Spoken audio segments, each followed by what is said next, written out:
আসসালামু আলাইকুম, কেমন আছো তোমরা সবাই? রোজার দিনগুলো তোমাদের কেমন যাচ্ছে? আলহামদুলিল্লাহ, আমাদের রোজাগুলো কিন্তু বেশ ভালোভাবেই কাটতেছিল, কিন্তু হঠাৎ করে আরশান আর আবার অনেক জ্বর চলে আসছে। যদিও এখন জ্বর নাই, কিন্তু মাথা ব্যথা আর সর্দি কিছুতেই ভালো হচ্ছে না। আজকে তোমাদের সাথে আমি আমার একটা রোজার দিন শেয়ার করব। এটা ছিল তৃতীয় রমজানের দিন, তো তোমাদের সাথে আমি আর শেয়ার করতে পারি নাই। লাস্ট এক সপ্তাহ ধরে আমার জ্বর, মাথা ব্যথা, সর্দি সবকিছু মিলিয়ে আর শেয়ার করা হচ্ছিল না। তো আজকে ভাবলাম তোমাদের সাথে একটু শেয়ার করার চেষ্টা করি। তো প্রথমে দেখতেছিলাম আমি রুটি বানাচ্ছিলাম, আরশানের জন্য বানাচ্ছিলাম। ও একা ছিল, তো ওর জন্য আমি অনেকগুলো রুটি একসাথে বেলে ফ্রোজেন করে রাখছি। তারপরে ওকে নাস্তা খাইয়ে ঘরের বাকি টুকটাক কাজগুলো সেরে এখন আমি আমার রুমে আসছি। রুমটাকে একটু ক্লিন করতেছি। অনলাইন থেকে অফারে 2টা বেডশিট নিয়েছিলাম, তো ভাবছিলাম এখন এগুলো বিছাবো না, রেখে দিব।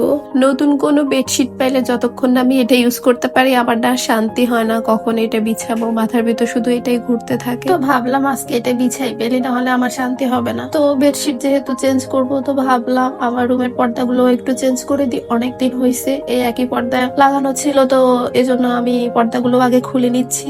এই তো আমি আগের গুলো খুলে এখন নতুন এটা লাগাচ্ছি। নতুন বলতে এটা পুরানোই পর্দা, অনেকদিন হয়েছে এটা রেখে দিছি, লাগানো হয় না। তো আজকে ভাবলাম এটা ইউজ করি। আর বেশি দিন না এক পর্দা দেখতেও ভালো লাগে না, তো মাঝে মাঝে পর্দাগুলো একটু পাল্টিয়ে দিলে ভালোই লাগে। আর এই তো আমি সবগুলো পর্দা কিন্তু লাগিয়ে নিছি। তো এখন আমি বেডশিটটা একটু চেঞ্জ করে দিব। এই তো আজকে কিন্তু আমি এই বেডশিটটা ইউজ করব।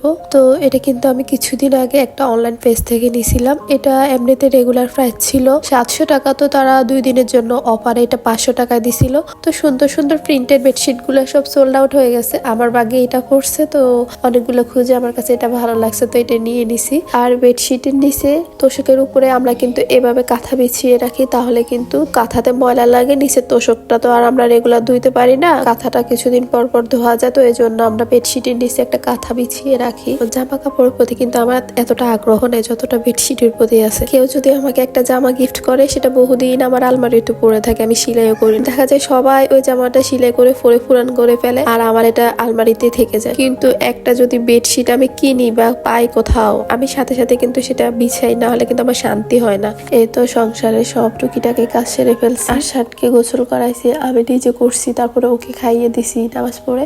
এখন যেহেতু রোজা, তো ইফতার বানাতে হবে। তো সবকিছু শেষ করে এখন আমি ইফতার বানাতে আসছি।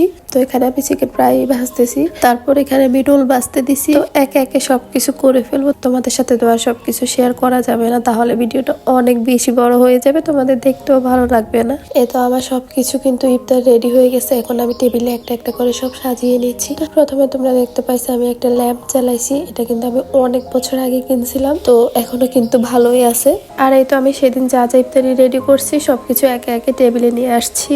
এখন শরবতটা ঢেলে নিচ্ছি। আর এই তো সবকিছু আমার কিন্তু রেডি করা হয়ে গেছে। এখন আমরা আজানের জন্য অপেক্ষা করতেছি, আজান দিলে আমরা সবাই মিলে ইফতার করব। তো ইফতার শেষ করে এখন আমরা মা ছেলে মিলে দধি খাচ্ছি, আরশানকে খাইয়ে দিচ্ছি, আমিও খাচ্ছি। তারপরে এখন আমি কফি খাচ্ছি। তো ভিডিওটা আজকে এখানেই শেষ করতেছি। তোমরা সবাই ভালো থেকো, তোমাদের আগামী রোজাগুলো সব ভালোভাবে কাটুক। আবারও কিন্তু আসছি নেক্সট ভিডিওতে। তো আল্লাহ হাফেজ।